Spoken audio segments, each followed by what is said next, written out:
Hello and good morning students. In our previous class we read how do we make sentences. Now today we learn kinds of sentences. Kinds of sentences. Read the following sentences.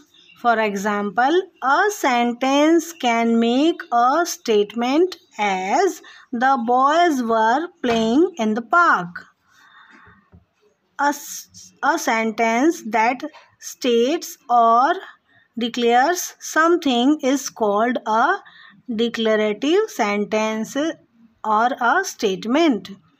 तो यहाँ पर देखिए, आपको जब हम कुछ कहते हैं, स्टेटमेंट देते हैं कि the boys were playing in the park, जो बॉयज़ हैं, लड़के हैं जो, वो पार्क में खेल रहे हैं, तो इस तरह से हम कोई बात अपनी कहते हैं तो वह कहलाता है डिक्लेरेटिव सेंटेंस और अ स्टेटमेंट कहलाता है. सेकंड है अ sentence can ask a question. Sentence जब हम बोलते हैं तो हम क्वेश्चन भी पूछते हैं, तब भी एक सेंटेंस के माध्यम से ही पूछते हैं. जैसे who has broken this cup. तो यहाँ पर ये देखिए, ये हम क्वेश्चन पूछ रहे हैं कि ये कप किसने तोड़ा, तब भी हम एक सेंटेंस के द्वारा ही कह रहे हैं, पूछ रहे हैं. A sentence that asks a question is called an interrogative sentence or a question. So, when we ask a question, it is called interrogative sentence or a question. Third, a sentence can give an order or make a request. जब हम कोई order देते हैं या फिर कोई request करते हैं, तब भी हम किसी सेंटेंस के द्वारा ही बोलते हैं. जैसे please bring me a cup of tea, कि प्लीज़ मुझे एक कप चाय दीजिए. या फिर a sentence that express a command, a request और a desire is called an imperative sentence. जब हम कोई ऑर्डर देते हैं या रिक्वेस्ट करते हैं तो वह इम्परेटिव सेंटेंस कहलाता है.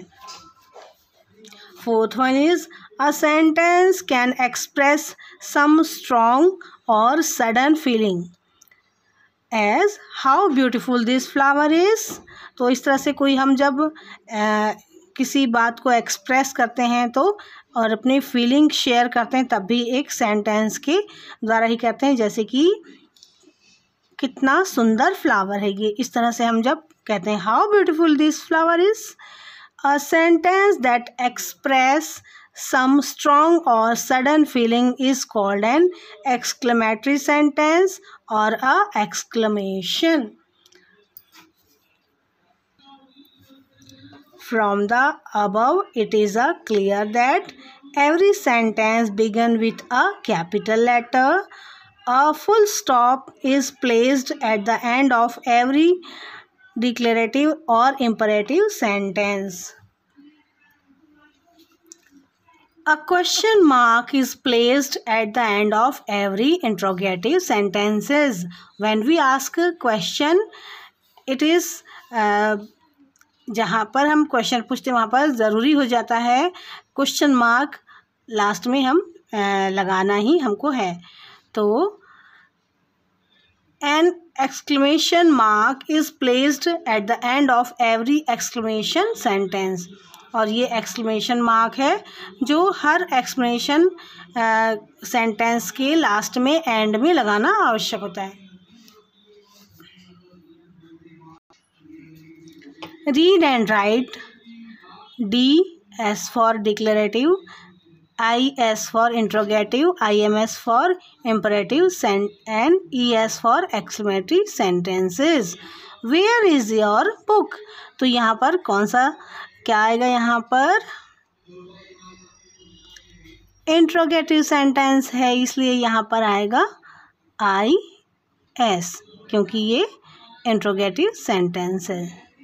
फिर है what a sound they are making. तो यहाँ पर ये है एक्सक्लेमेटरी, इसलिए यहाँ पर आएगा ES. फिर the sun rises in the east. तो ये है डिक्लेरेटिव सेंटेंस, इसलिए यहाँ पर DS. What a scary sight it was. तो यहाँ पर क्या आएगा, एक्सक्लेमेटरी है इसलिए यहाँ पर EX. फिर है will you please allow me to watch a movie at late night. तो यहाँ पर है ये इंट्रोगेटिव सेंटेंस है इसलिए यहाँ पर IS. फिर है the earth goes around the sun. तो यहाँ पर डिक्लेरेटिव है इसलिए यहाँ पर DS. How nice of you, ये आपका एक्सक्लेमेटरी सेंटेंस है इसलिए यहाँ पर ES.